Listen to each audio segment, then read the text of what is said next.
Assalamualaikum, selamat datang kembali lagi bersama Dira Yuris, coy. Oke, di video kali ini saya bakalan bongkar-bongkar dua masalah mesin fotokopi ya. Jadi sebelum itu saya menanyakan kabar kalian, semoga sehat selalu ya, dimanapun kalian berada. Buat kalian yang baru bergabung, berkunjung, jangan lupa untuk menekan tombol subscribe-nya. Yang pertama yang bakalan saya bahas adalah terkait masalah hasil mesin fotokopi itu bisa kabur atau cuma bayangan.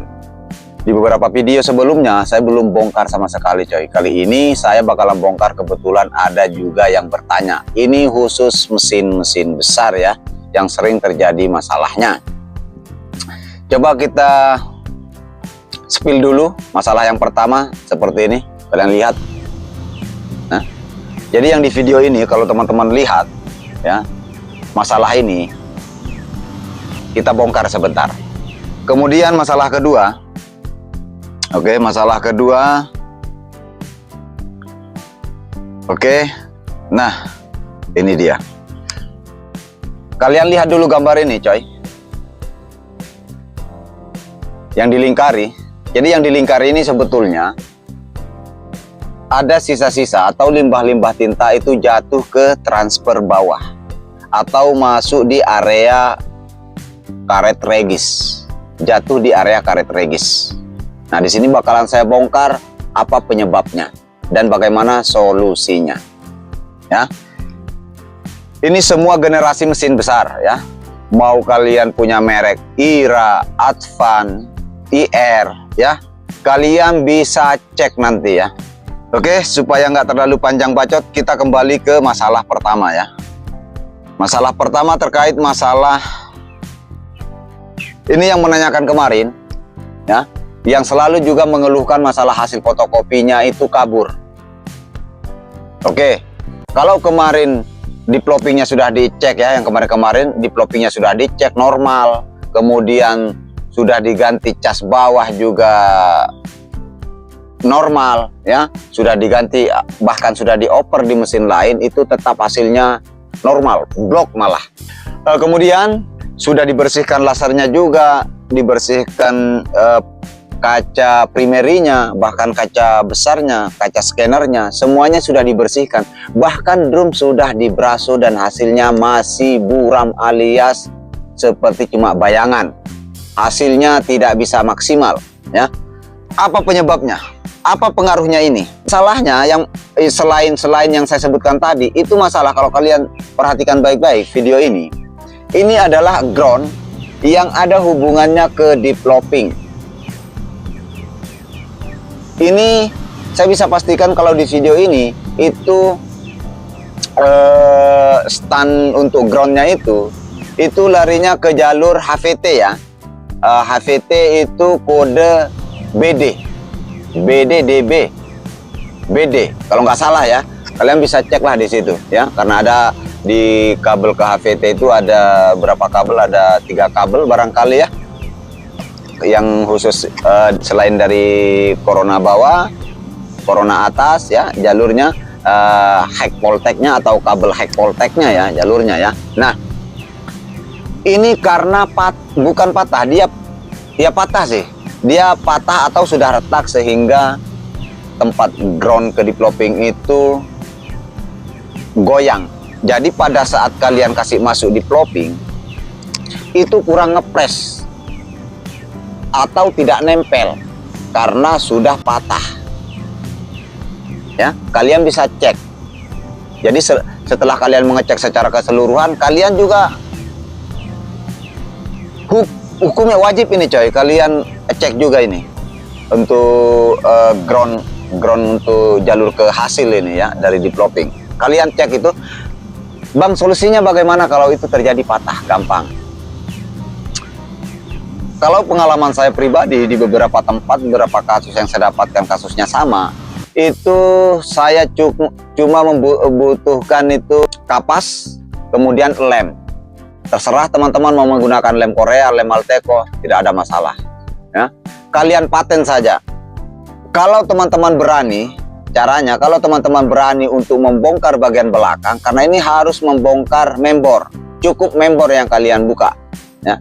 cukup member teman-teman buka, saya rasa itu bisa.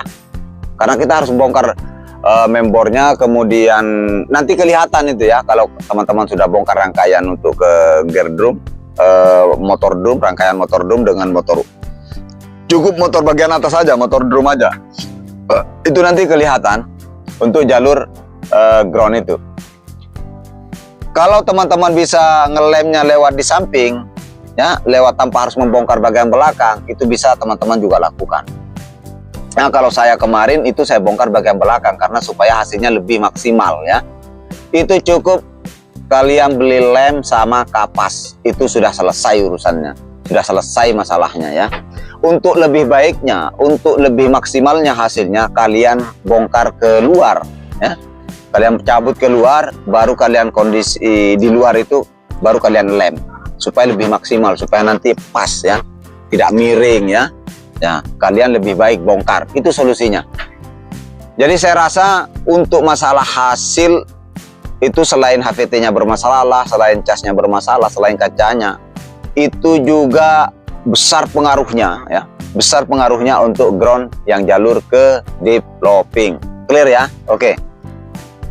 Mudah-mudahan bisa dipahami coy. Kita lanjut ke pembahasan kedua.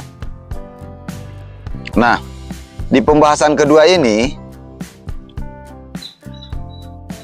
ada beberapa komentar, ada beberapa orang yang menanyakan, Bang, apa pengaruhnya sehingga tinta atau sisa-sisa tinta, limbah tinta itu jatuh ke cas bawah atau primary bawah atau area karet regis? Pertama, penyebabnya. Pertama ya, yang sering saya jumpai di beberapa tempat, mesin kebanyakan itu nggak dipasang netralisir. Itu macam ada semacam jadi posisinya dia ada di area rumah drum. Nah, kalau kalian lihat drum itu ada namanya netralisir. Nah, kalau teman-teman mau lebih paham, kalian bisa cek di Google gambar netralisir. Itu netralisirnya nggak dipasang. Jadi otomatis kalau kalian sebagai pengguna yang beli tinta asal-asalan, yang penting murah, tapi nggak tahu seperti apa kualitasnya, apa dampaknya kalau beli yang murahan ya. Ya, jadi itu bisa jatuh-jatuh. Sudah saya pastikan pasti jatuh. Ya, kalau tidak ada netralisirnya. Pasti teman-teman juga menanyakan, Bang, saya sudah pasang netralisirnya tapi masih jatuh. Itu bagaimana? Saya jawab, akan selalu ada jawaban Bang kalau di channel Dirayuris coy. Apa penyebabnya? Saya juga beberapa kasus yang saya dapatkan masalahnya seperti itu.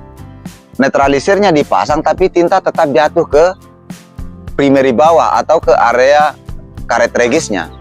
Itu karena teman-teman nggak perhatikan di netralisir itu apakah saat ini masih terpasang macam spon untuk penampungan supaya ngepres juga ke drum. Itu kalian lihat ya, kalian lihat itu.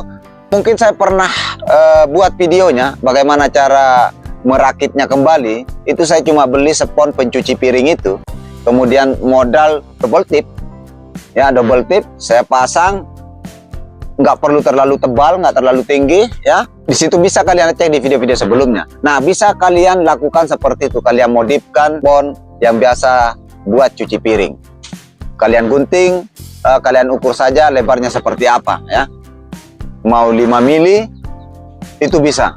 Jadi masalahnya di situ. Nah, selain di situ ada juga kasus yang saya dapatkan, sekalipun itu sudah dipasang, artinya sponnya itu bagus, netralisirnya terpasang, masih juga jatuh. Artinya kualitas tinta yang kalian beli itu jelek, dia terlalu kasar, bahkan lebih banyak larinya ke limbah ketimbang ke hasil karena kualitasnya kasar coy. Jadi tinta itu idealnya lebih baiknya itu ketika tinta itu jauh lebih halus, itu jauh lebih baik ya, lebih bagus, lebih jos. Oke. Dan mudah-mudahan saya rasa cukup jelas ya penyampaiannya ya. Jadi yang digambar itu saya lingkari-lingkari. Nah, lingkari warna kuning itu buktinya bahwa tinta itu tempatnya jatuh-jatuh di situ ya.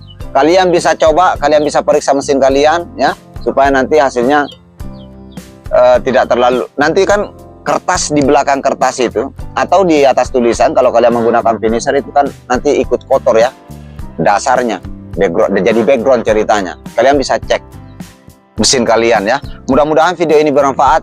Bakalan kita bahas lagi, atau kalian bisa tulis komentar masalah-masalah yang kalian hadapi saat ini, yang saat mesin kalian mengalami masalah-masalah apa, trouble apa. Kalian bisa komen di bawah, kita buat video. Oke, next, mudah-mudahan bermanfaat. Next, sampai jumpa di video-video selanjutnya.